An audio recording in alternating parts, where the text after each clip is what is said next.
امبودسمن یا وکالتدار حقوق انسان شکنجه شدن محمد علی حید معاون زندانی رئیس حزب در تاجیکستان ممنوع نهضت اسلامی را انکار یا تصدیق نکرد، اما وضع سلامتی او را خوب نامید.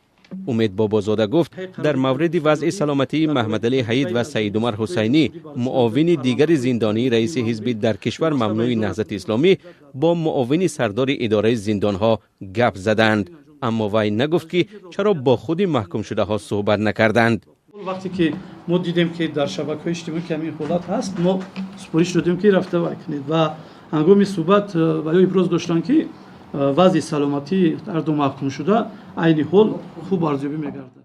پیوندان محمد علی حید که به حبس یک عمری محکوم شده است در آغاز ماه ایون امسال با او ملاقات کرده، سپس در صحبت با رادیوی آزادی درباره شکنجه شدنش خبر دادند.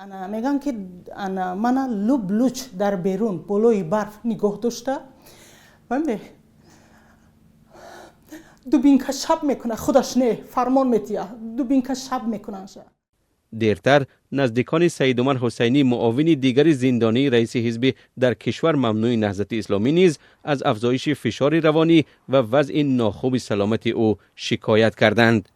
حسن الدین ندایف نماینده وکالتدار حقوق انسان که با مسئولان سرریاست اجرای جزای جنایی ملاقات کرده است، بر اساس گفته آنها وضع سلامتی حید و حسینی را خوب ارزیابی نمود. تو همین چیز حتی با سرریاست مراجعت نبود، عین حال ما همین روز دین 14 شنبه گرفتیم که با این سلامتی هر دوشون هم محمد علی حید و هم حسینی خوب داشت.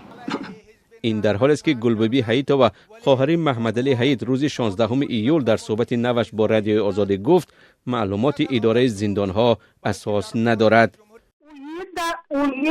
این گنرال پروکراتورا این دستگاه پرزیدنت رفته اوید همین شکنجه، من گفتم که همین آدم همین 11 سال پس شکنجه، من همه جوابا دارم درجه. محمد علی حید و سید عمر حسینی معاونان پیشینی رئیس حزب در تاجیکستان ممنوع نهضت اسلامی سال 2016 هم در مرافعه‌های پس درهای بسته به زندان یک عمری محکوم شدند.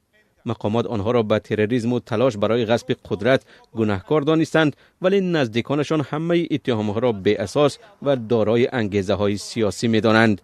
گروه کاری سازمان ملل متحد هنوز سال 2018 هم بازداشت آنها را غیر قانونی دانسته از حکومت خواسته بود که آنها را به یگان قید و شرط و فوری آزاد کند، چیزی که مقامات تاجیکستان تا حال نپذیرفتند.